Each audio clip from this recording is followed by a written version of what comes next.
name is Vernon Fisher, and presently I've been working with blackboards, but I started out doing narrative paintings, which consisted of text, sort of photorealist paintings combined with various objects and so forth. And that kind of what led me to the blackboards, in that the blackboards showed up first as a component of the narrative pieces.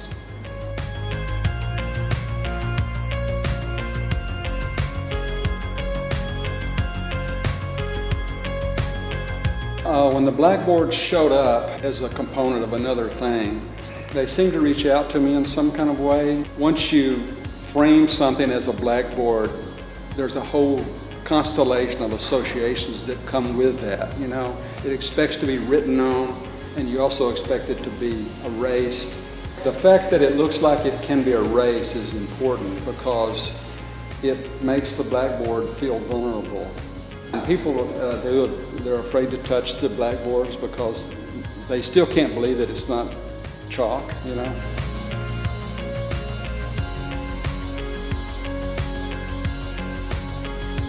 This is an idea that occurred to me probably a year ago. I was interested in all these early comic strips like George Harriman, Bud Fisher.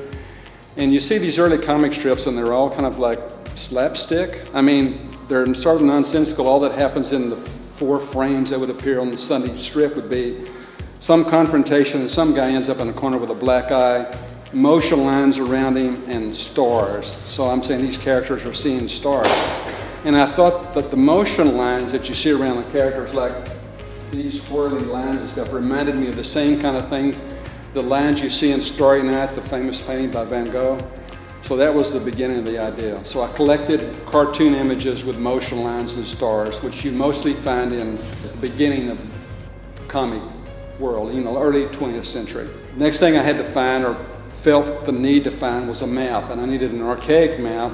I mean, I looked through a lot of maps, but finally I found a map that actually had stars, which you don't see in modern star maps, okay? So I found it in an old book. So then I'm thinking, well, what can happen that way? Association with stars, well, Mount Palomar, an observatory where you look at stars, okay? So I start off, I've got the map, I've got the blackboard, I paint Mount Palomar, and then it's open like this, and it makes a kind of slot. And so then I think, okay, that slot's interesting. So then I waited around. A month later, I find this piggy bank of Mickey Mouse, and this got a slot too. And then people in observatories are looking at stars. These guys are seeing stars. And then I photographed Mickey where he's looking at the whole array of things, and he's looking at the thing looking at stars. So it kind of completes the whole picture, okay? Finally, Mount Palomar, the image I chose is the light is raking from left to right, so you can tell it's very late in the day, and it's that kind of golden hour when we all feel poignant about the end of things. So I photographed this little bank in the same light, left to right, so you have these long shadows, and you get the same sort of poignancy from the fact that these shadows, like the ear is cast across the face of the back of the head, and you get that same feeling. So it's kind of got this sort of poignancy or sadness about it, okay? At the same time, most of the stuff is kind of funny and ironic, you know? And that's kind of a signature for all the work in the show, is that there's this combination of a moment of distress or sadness, leavened with humor and so forth, you know.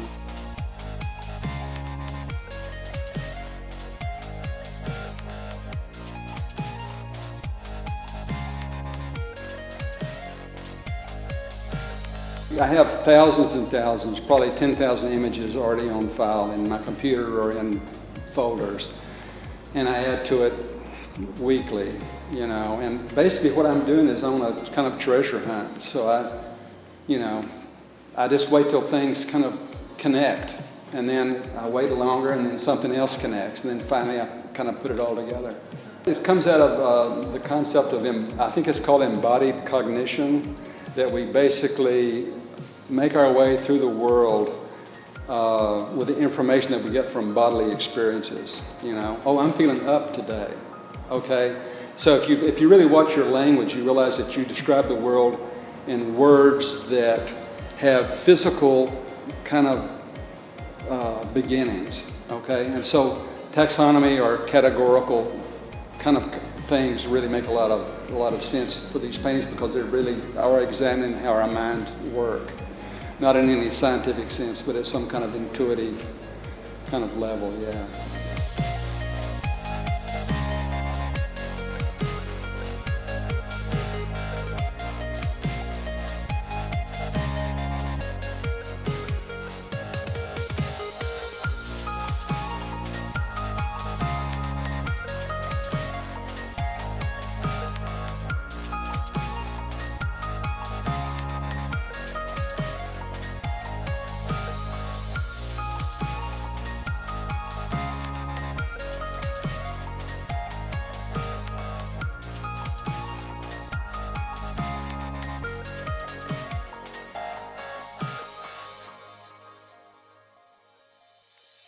My name is Debbie Long, and in this exhibition the medium is predominantly cast glass, but I've used a lot of mediums over the years. I also use a lot of wax.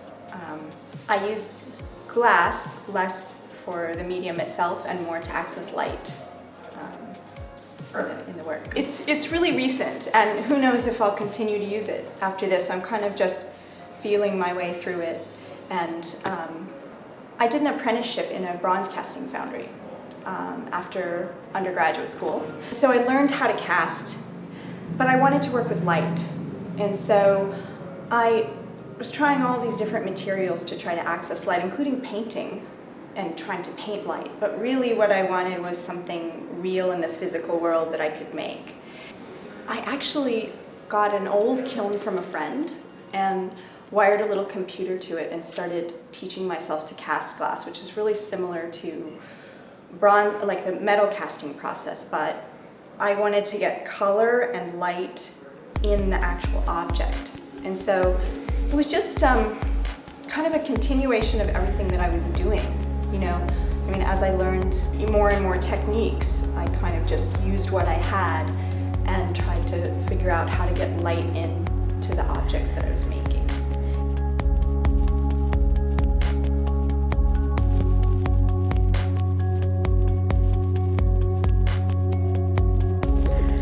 I find things from my environment that are around. You know, where I live in New Mexico, it's the desert. There's a lot of, you know, junkyards and this kind of stuff around. But really, it's kind of like a collage artist. You know, I pick a whole bunch of stuff to use just as a place to start, not because of particular meaning in the images themselves. And I also go a lot by feel. You know, I like the way something looks. I like the curve of it. I like what I think it can do formally, you know. And then I think what happens really is that, you know, once I take these objects and cast them, then I hand build them, I repeat them, and they start to disappear. A lot of people look at this piece and they don't ever see what the image is. It's kind of on the edge of the image being obliterated. I think using the images is nice because that might be your way to enter into the work, you know. I like that. I like how it's kind of populist in that way. You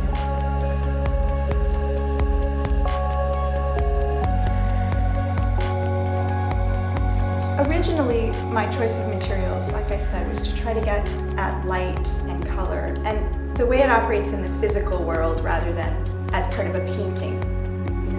So the way I've been doing that is to try to make the pieces larger. So this piece you can stand in front and you experience it with your body. You know, it's large enough that you have an interaction with it. And where that was going was really to this box piece, which is about an environment where you're more surrounded by the color and the light. What I'm trying to get at is a work that's experiential, that's about being there. You know, that's about experiencing it with your body. That the experience is not the same as seeing a picture of it. The larger they get and the more they are in little rooms, I think the more that happens. It's about being there. And I think for some reason that's what drives me. It's a lot more about creating an experience where, you know, it's about actually being in that space in that moment. Because a lot of these works change as the light changes over the day. You know, they're different if you're 6 feet tall than if you're 4.5 feet tall. I really like experimenting with that language, which is the language that has to do with your body being in the space. I think it's great that we can see all this work on the internet, and it's really easy to see all kinds of images. These are really about standing in front of them, that being there. So.